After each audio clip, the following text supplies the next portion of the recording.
What's up, witches? What's up, witches? I'm Linda. And I'm John, And of course, this is Getting Witchy. getting witchy.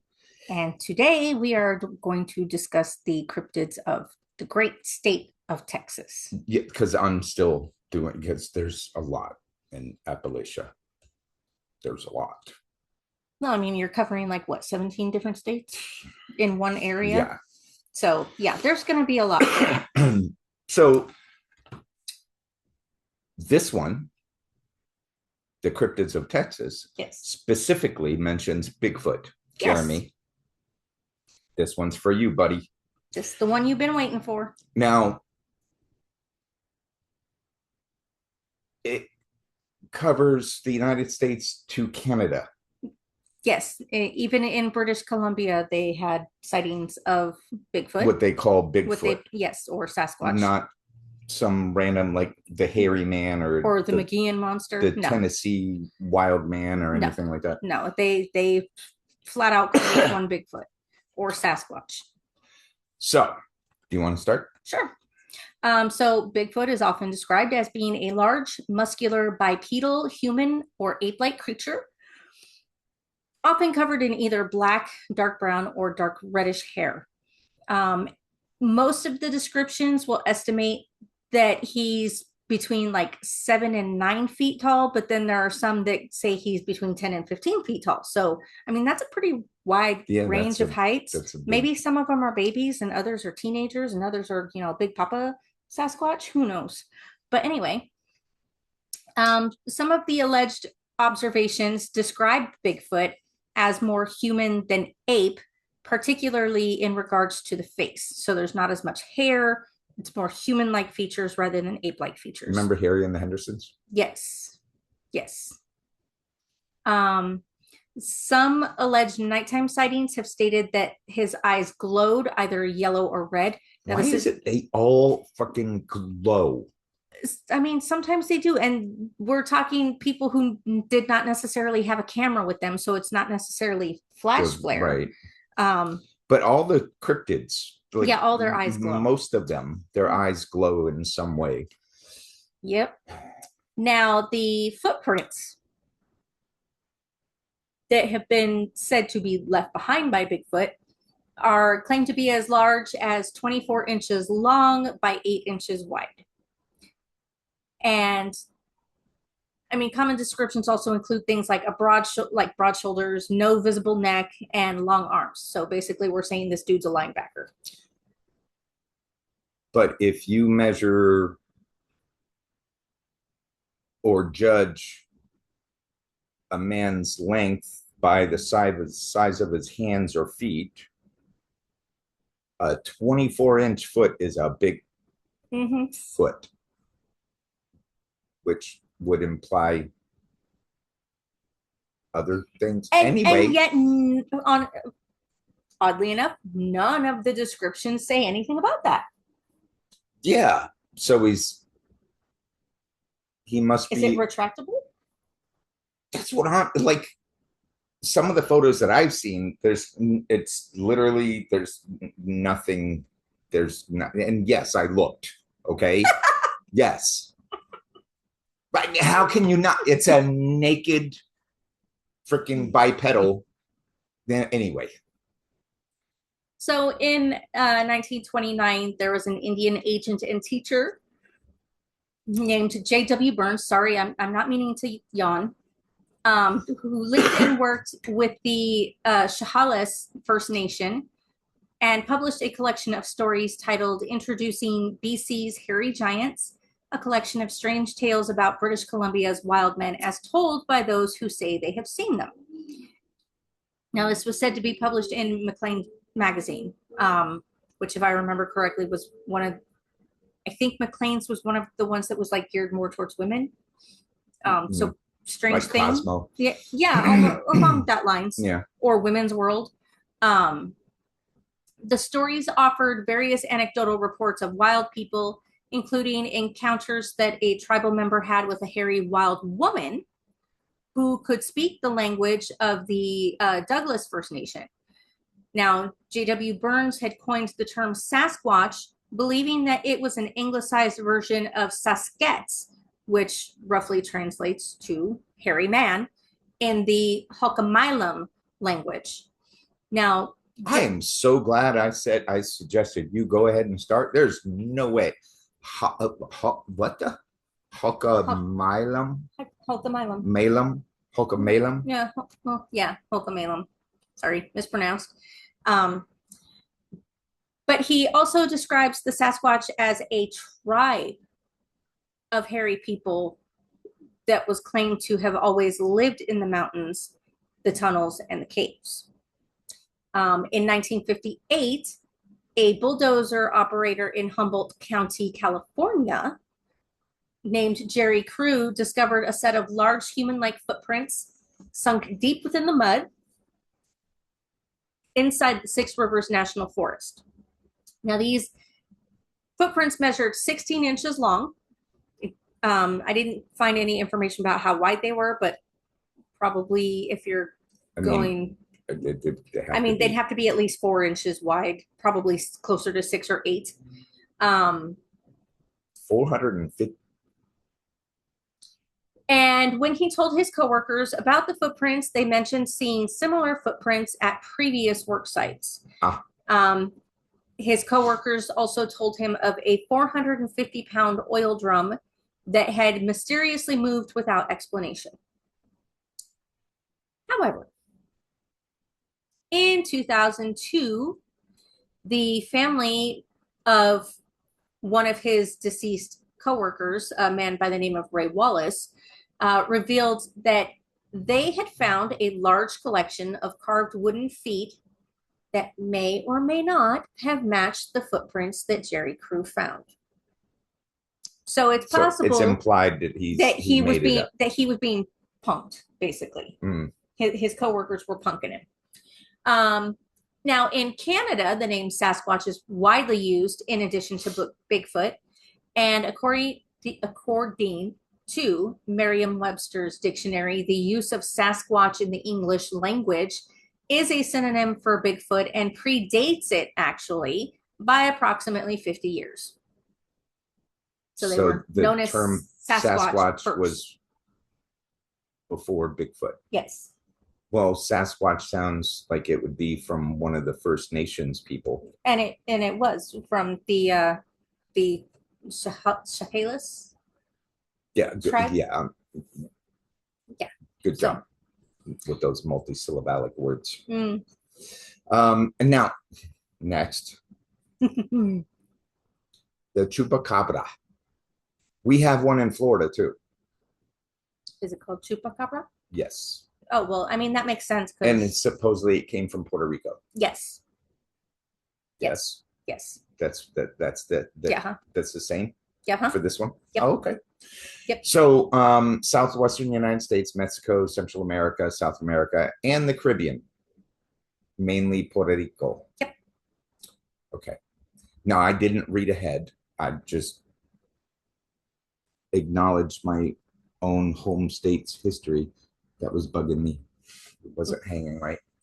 So, originating in Puerto Rico, the goat sucker, which is what Chupacabra means, became heavily localized in South and Central Texas. Instead of the original spiny reptilian bipedal version, the Texas version is widely described as a hairless canid with bluish gray skin, bony limbs, and sharp teeth. Kind of looks like a sickly werewolf. Yes. I mean, it's on all fours. Mm-hmm. It can stand up, but yes. it looks like a very sickly. Oh, so like Lupin in the Harry Potter movies. Yes.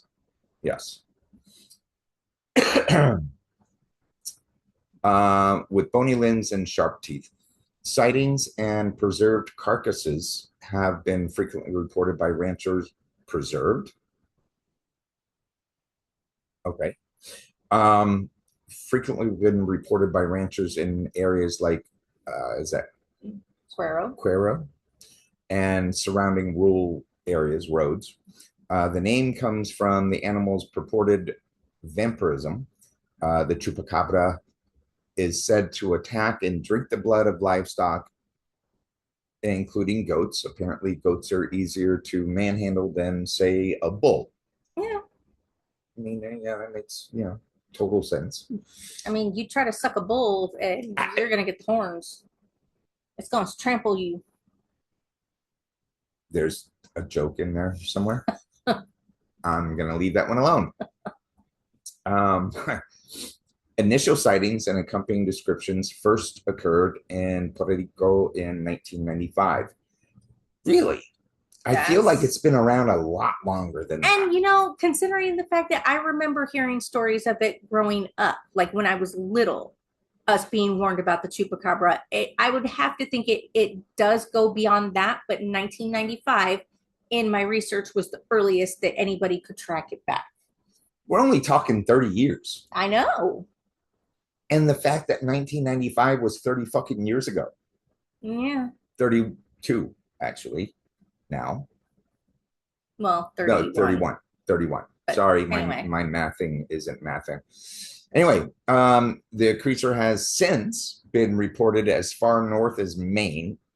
What the fuck? Mm-hmm. And as far south as Chile. Wow, he gets around. Oh, keep reading. And even outside of the Americas and countries like Russia and the Philippines. Well, the Philippines I get. Well, we are connected to Russia and Alaska, so it wouldn't take much for when the ice bridge reforms every winter, it could just go into Russia. It's just a hop, skip, and a jump. Literally. All of the reports are anecdotal. Anecdotal. It's just people telling stories. There's no physical evidence. Oh, verbal. Okay, gotcha. And have been disregarded as uncorroborated or lacking evidence. Sightings in northern Mexico and the southern United States have been verified as canids afflicted by mange. I don't know. I'm not sure I believe that, but it is what it is. Oh, and here we are with the Lake Worth monster again. Oh, that's right, because we had one in Florida, didn't we? There is an actual, because there is Lake Worth, the town or city of Lake Worth, Florida, and there was, Do you want to take this one? Because I think I want to do the next one. You want to do the next one? Yeah. Okay. So, emerging in the late 60s, this cryptid is described as a 7 foot tall. They're always fucking tall. Right. Why can't there be little Ewok motherfucking cryptids running around? Why they always got to be like these ginormous things? Well, maybe they're remnants from the giants that once roamed the earth before the flood. And glowing eyes. Half man, half goat creature. Now, half man, half goat creature with glowing eyes. That's the mechanic. Sorry, guys. Go ahead. Okay. Sightings were concentrated around the Greer Island area of Lake Worth, just outside Fort Worth. The beast is famous for terrorizing locals by throwing tires and jumping onto cars. Again, another monster that likes to throw things and jump on things. Often called the Goatman, the legend began on July 9th, 1969, when couples parked near Lake Worth claimed that the beast jumped onto their car, leaving a massive gash. Now, the very next night, onlookers reported that the creature was screaming and hurling heavy car tires off of the bluff. The sightings sparked a massive armed monster hunting frenzy that drew hundreds of curious locals and media to the area. Now, in November of 1969, a local man by the name of Alan Plaster captured a blurry Polaroid photo of a large white shape in the tall brush, and that to this day remains the only physical evidence of the event. In a later interview, Alan Plaster commented on the photo, described as a man-sized white furball, that he took it while driving past the nature center in 1969. He said he believed that the sighting was a prank, stating whatever it was, it wanted to be seen. And since reports of the monster ceased when school resumed, Many suspected that the incidents were pranks carried out by high school students. In 2005, a reporter at the Fort Worth Star-Telegram received an anonymous letter from someone claiming to be one of 3 high school classmates who, in the summer of 1969, decided to go out to Lake Worth and scare people using a tinfoil mask. In 2009, Fort Worth, Texas magazine published a report about an unidentified man who claimed that he had been a perpetrator of the tire throwing incident. And cryptozoologist blogger Craig Woolheater said he believes that the Lake Worth monster is an undiscovered, uncatalogued primate species that walks on 2 legs. And since 2009, which was the 40th anniversary of the sightings, the Fort Worth Nature Center and Refuge has held a Lake Worth Monster Bash each October. In 2019, the Fort Worth Water Department's H2OMG podcast released a 4-part audio series on the legend of the Lake Worth monster. Sorry about that. That actually, I'm going to want to read over this again because that sounds like it was really, yeah, 1600 was bullshit. And it's just that it is leaking, the timing belt cover. But it's, he doesn't know if it's worst case scenario 900 and change. Okay. Worst case scenario. I mean, that's better than 1600. It is. And that filter thing was changed out for 51. I just told him to do it. Just go. So anyway. Oh, actually, no, you can do this one. Oh, yeah, this isn't the one I thought it was. Oh, okay. La Lechuza. Okay. Rooted in Mexican and South Texas folklore, the La Lechuza is described as a massive, oh God, shapeshifters. Every state. I don't know what's going on with my voice right now, guys. Sorry. Okay. It's a shape-shifting witch or demonic spirit that takes the form of an owl. That would explain why they can turn their head all the way freaking around. With a massive wingspan and piercing human-like eyes. Sightings. What's? Do you need some water? Or tequila. Sightings, which are often reported as an omen of bad luck or tragedy, are common near the Texas-Mexico border. They're believed to have the power to summon storms. We could use that in Arizona. It's believed that hearing the cry of the Lechuza is an omen that someone in the household will die. A trait more commonly found in the tales of the banshee. So they're kind of liking her to the banshees. Gotcha. Lechuza are immune to weapons and bullets and possibly are immortal. It's a lonely life. Lechuza are women who have sold their souls to the devil in exchange for magical powers. Alrighty then.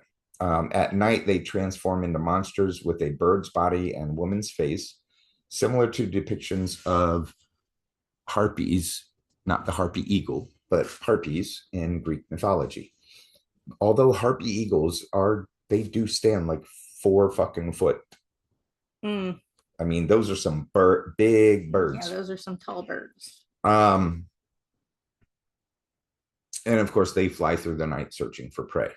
When a Lechuza finds her target, she will perch in a location where she can't easily be seen, and then will make either strange whistles or the sound of an infant crying to draw you closer. So again, if you hear voices or whistling or a baby crying, no, you didn't. Get your butt back inside. Turn around. Lock the doors.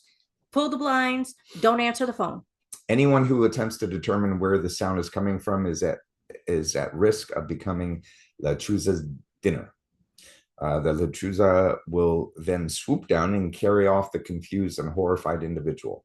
In some versions of the story, the Lechuza is the spirit of a witch who was murdered by locals Her spirit returns in the form of the bird monster to get revenge. Yeah, I can Hell see hath no that. fury. Like a witch scorn. In other tales, the Lechuza is the vengeful spirit of a woman who has returned from the grave to torment the living and seek revenge. But doesn't say revenge for what? For being murdered. No, it says in other tales, it's the vengeful spirit of a woman who has returned from the grave, but it doesn't say why she's returned. Okay. I'm just saying, like, it doesn't give. Right.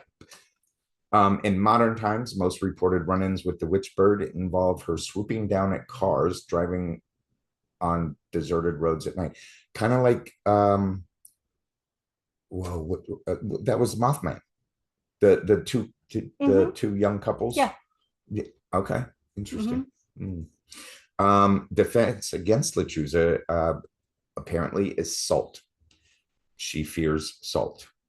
Now, upon hearing the call of a Lechuza, one should immediately begin cussing her out. Doing so will drive her away. Don't go outside to investigate the strange whistle or sound of a baby crying, because then you become prey. The Lechuza is feared in featured, excuse me, in the popular trading card game MetaZoo, Cryptid Nation, as well as the cartoon Victor and Valentino. I never watched it, but I remember seeing it. Victor and Valentino, and Monsters and Mysteries in America. Again with that fucking show, right? Again with that show. Again, Discovery, right? Discovery. No, I think originally it was the Travel Channel, and then it became like Destination America or something like that, or vice versa, or something like that. Yeah, it might have been Destination America first, and then Travel Channel. Now, one thing that I found interesting is that there is also a lullaby associated with La Lechuza to the tune of Frere Jacques. Oh, this is the one you were. Yes. Yeah. So Frere Jacques. So La Lechuza. Hey. Nope. Ase. Hase. Ase. Ase. Ase. Okay. You know, maybe I should just sing it. La lechuza, hace shh, hace shh. Todos calladitos como la lechuza que hace shh, que hace shh. And basically what that translates into is like the owl goes shh. Everyone be quiet like the owl. Shh. So if you're ever stuck on an airplane with one of those Christian people trying to proselytize to everybody on the plane, just start singing that to them. It tells them to shh. Okay. This is the one you This is one of the ones that I wanted to do. The Donkey Lady.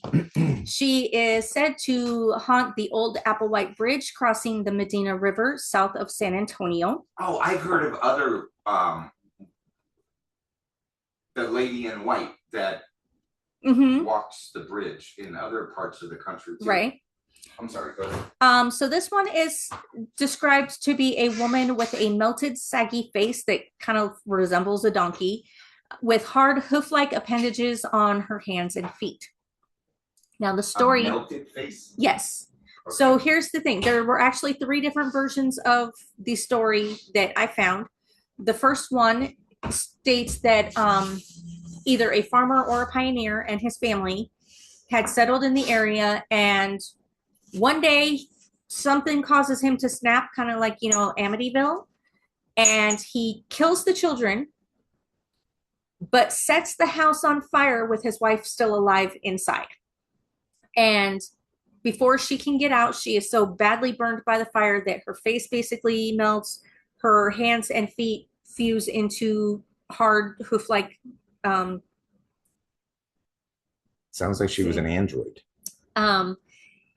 But before it kind of does, yes. But before she could actually succumb to death, she was able to get out of the fire, and she threw herself into the river to put the flames out. No body was ever found, though. and she is said to emerge in the area looking for revenge against her husband. So that's story number one. We're going to do this real quick. Yes. Okay. To us So and to us you. and to you.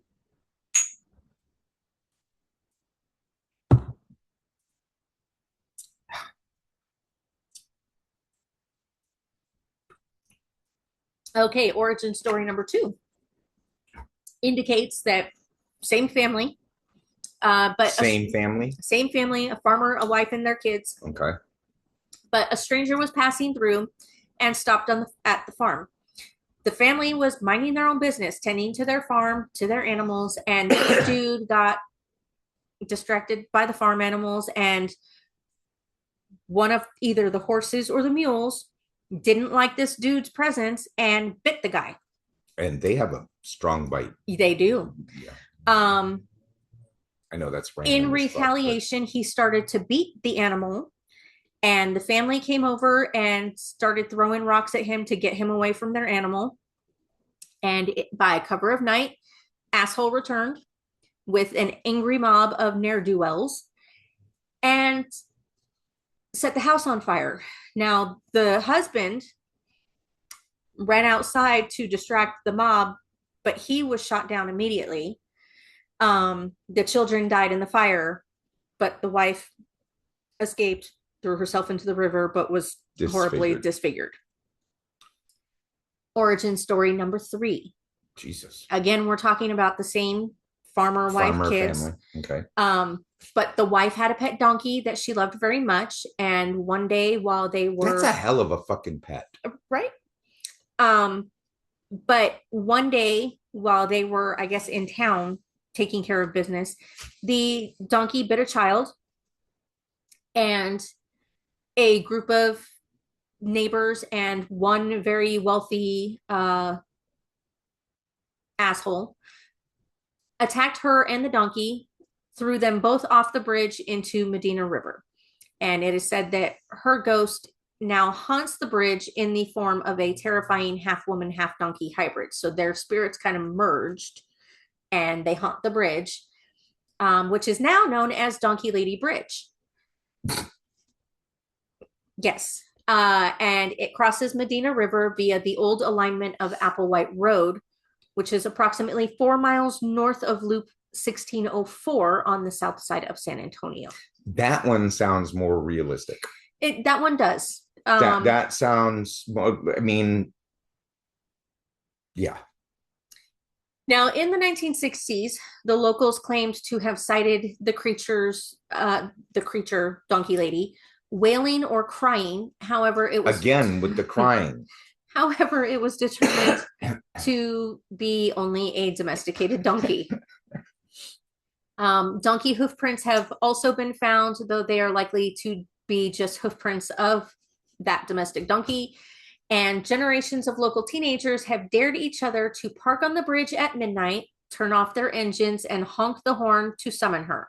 Oh Why would you do this? That's like saying Bloody Mary, Bloody Mary, Bloody Mary. Yeah, we were stupid too.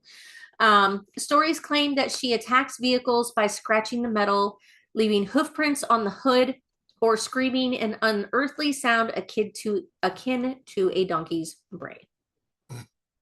So you know there's somebody right now watching because I said Bloody Mary's name 3 times in a row that's freaking out. Oh yeah, because probably. I just did what but you didn't do it while looking in a mirror in the dark. Right. So yeah, okay. You're safe. Yeah. Now this next they don't one dare come at me anyway. This next one actually kind of broke my heart a little bit when I was doing the research. Okay. From Denton, Texas? Yes. The Goatman. The Goatman. Do you want to do this one? Yes. Okay. Sure. So this one is described as a 7-foot tall humanoid beast with thick hair, curled horns, and glowing eyes. Again with the glowing eyes. Oh, I forgot to tell you, we're not getting the car back today. Okay. So we have to take an Uber into it. Okay, that's fine. Sorry. Now, the most circulated story about the Goatman revolves around a man named Oscar Washburn, who was a very successful black goat farmer who was living in Texas in the 1930s. He proudly placed a sign on the bridge reading "This way to the Goatman," because his farm relied on that bridge for his customers to get there. He was very well known for having high quality meats, cheeses, goat milk, and hides. Like he was if you wanted a very high quality, Well, it's just anyway. he was the one you went to. Right. So he put this sign on the bridge directing people to his farm. And a group of Klansmen lynched him for having the audacity of putting his pseudonym on the bridge. They went to his farm, dragged him out to the bridge, put a rope around his neck, and tossed him over the side of the bridge. When they were satisfied with their handiwork, they decided to go down to the riverbank and admire their work, but his body had vanished. Outraged at the thought that he may have found some way to escape, they went to his farm and set it on fire with his wife and children inside, alive. And the lore says that as revenge, he haunts the old Alton Bridge as a half goat, half man creature, kidnapping those foolish enough to summon him with 3 knocks on the bridge's frame, but not everybody.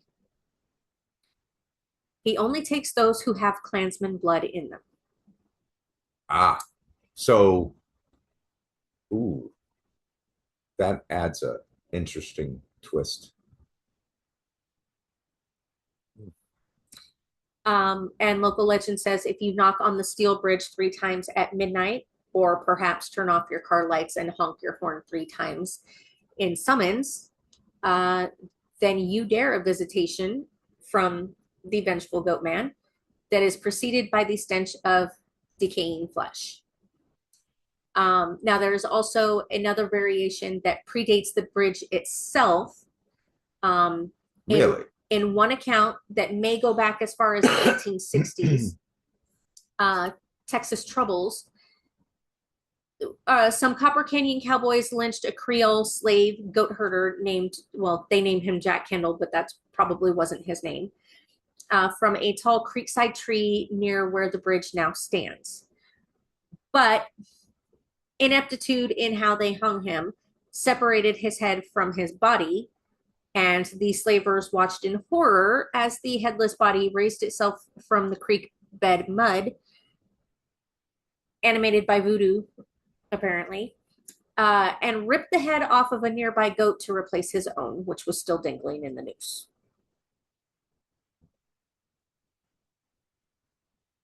Yeah. Wow. Just wow. Okay. Yeah, and that is all we have for Texas. I mean, there were plenty more, but this was... Well, all the cryptids kind of, they're multiple states. Yes. Yes. So, but, and then we also, I mean, there's some from Mexico. Right. That I mean. Which, I mean, it makes sense that we would share some with Mexico, considering once upon a time, Texas was Mexico. Yeah, we won't get into that political nonsense. But yeah, so wow. That last one. Yeah, like I said, it broke my heart when I read what they did to him. I audibly gasped and was like, what? And then I had to remind myself it was 1930s Texas. Well, and that also made me think of, I don't know why it did, but it made me think of the it was called Black Wall Street. It was in Oklahoma. Yes. They were a rich community, not just in culture, but financially. Right. And the whole city was burned down. Yep. And for some reason, it made me think of that. But anyway, Appalachian cryptids are next, and yes, we got part 2. And we got an email about the upcoming, because we mentioned. Yes. So we do have 3 other books upcoming that we are going to be reviewing. And they're sending us the books. They are going to be sending us the books. Thank you. So you guys yes, rock. We appreciate that. Yeah. And They we still probably saw the one where I was like, you want me to review this shit, but I gotta buy it. And then we also still have to do that documentary, The Hybrids, which we need to rewatch. Oh We yeah, got through it yeah, we in watched in it pieces, but we need to rewatch it and and then actually actually talk about it. talk about it. So that's going to be coming up too. Uh, And then well, I'm still working on the follow-ups to the Chinese or Asian yes, cultural gods, the Sumerians. we can always start the numerology series because I do have some of that done.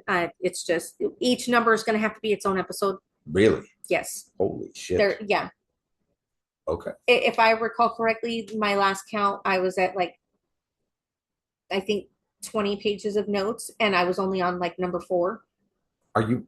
So yeah, I think each number is going to have to be its own episode, or maybe do like And 1 and 2. numerology is actually it's very interesting, but very confusing. And I like Yes. math. I'm a math person. So we've got all that coming up for you guys. If you are local, on August 28th, we are going to be representing our Apothecary Three Sisters Botanicals at the Full Moon Psychic Fair. Yes. At the Main Street Creative Arts Center. It's their first full moon event. The first ever, and they hope to continue doing it, but yeah, so we'll see how the first one goes. If you're in the area, come on out and say hi. We will have the information posted on our Instagram and Facebook. I already saw it. Well, yes, but I'm going to keep putting it out there. And you're going to keep posting. Okay. Because I mean, I don't remember if what I posted had the address on it or not, but I mean, that's good information for them to have so they can show up if they want to. But yeah, if you're in the area that night, come on by, stop by, say hi. We'd love to meet you. Until hope you enjoyed it. Next time. Yep. We enjoyed it. We definitely Peace did. out, witches. Oh, I did want to say one more thing. Janelle and wife, hi, we miss you. We haven't heard from you since we did our tarot reading for you, but we hope you're doing well. Oh, did we ever? Yes, I did send it. Did we post it? No, we didn't post it because remember I wanted to double check with her and see. Well, she said yes. Okay. We will go ahead and get that edited and posted then. I mean, if she said yes, I know, but sometimes things change and consent can be retracted at any time. So I wanted to double check with her and make sure she was still okay. Did she respond? I have not heard from her since. So I hope you're doing well. Reach out to us, say hi, just let us know how you're doing. Yeah, we'd like that. We would like to know how you're doing. Yeah. Anyway. Peace out, witches. Peace out. Take care of yourselves. Take care of each other. We love you, and we can't wait to see you again.